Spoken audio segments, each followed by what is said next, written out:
ৰাজ্য চৰকাৰ কৰ্মচাৰীসকলৰ বাবে জনাব বিচাৰিছোঁ এটা ডাঙৰ খবৰ।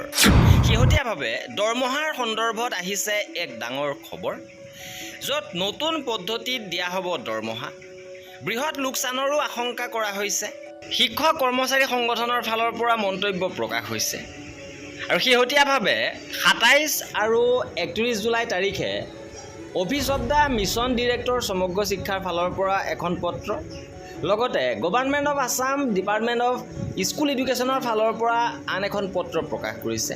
আৰু ইয়াৰ দ্বাৰা নতুন দৰমহা পদ্ধতি সন্দৰ্ভত উল্লেখ কৰিছে। সবিশেষ আপোনালোকক জনাব বিচাৰিছোঁ। ভিডিঅ'টো প্ৰথমৰ পৰা শেষলৈকে চাই থাকিব।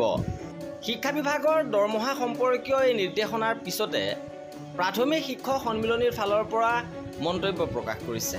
প্ৰাথমিক শিক্ষকসকলক দৰমহা প্ৰদানৰ নীতি সলনিৰে হাৰাশাস্তি কৰাৰ প্ৰয়াস নকৰা উচিত। ৰাজ্য চৰকাৰৰ অধীনৰ শিক্ষকৰ বাবে এক নীতিত বেতন নিশ্চিত হওক, ইয়াৰ বাবে দাবী কৰিছে।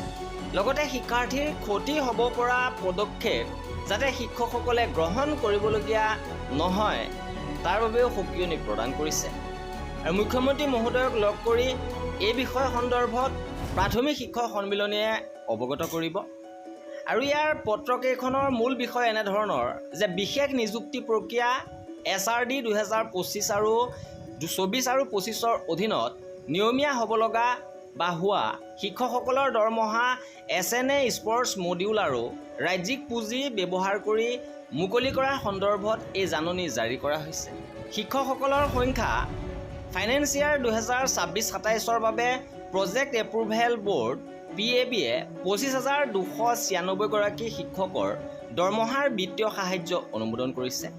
10,267 গৰাকী SSA চুক্তিভিত্তিক শিক্ষক, লগতে 15,029 গৰাকী SRD 24-25ৰ অধীনত নিয়মীয়া হোৱা শিক্ষক।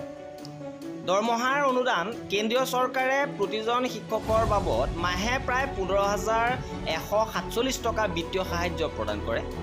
10,267 গৰাকী চুক্তিভিত্তিক শিক্ষকৰ বাবে বাকী থকা অতিৰিক্ত টকাখিনি ৰেগুলাৰ দৰমহা সামৰিবলৈ অসম চৰকাৰে নিজা পুঁজিৰ পৰা বহন কৰে।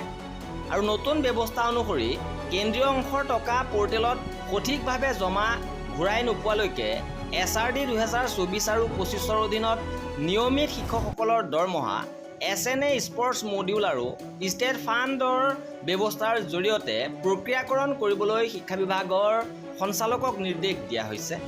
অৰ্থাৎ কেন্দ্ৰীয় সাহায্য আৰু ৰাজ্যিক পুঁজিৰ নতুন মডিউল SNA স্পৰ্টছ ব্যৱহাৰ কৰি SRD শিক্ষকসকলৰ দৰমহা নিয়মীয়াকৈ প্ৰদান কৰাৰ বাবে প্ৰাথমিক শিক্ষা সঞ্চালকালয়ক যাৱতীয় পদক্ষেপ ল'বলৈ নিৰ্দেশ দিয়া হৈছে।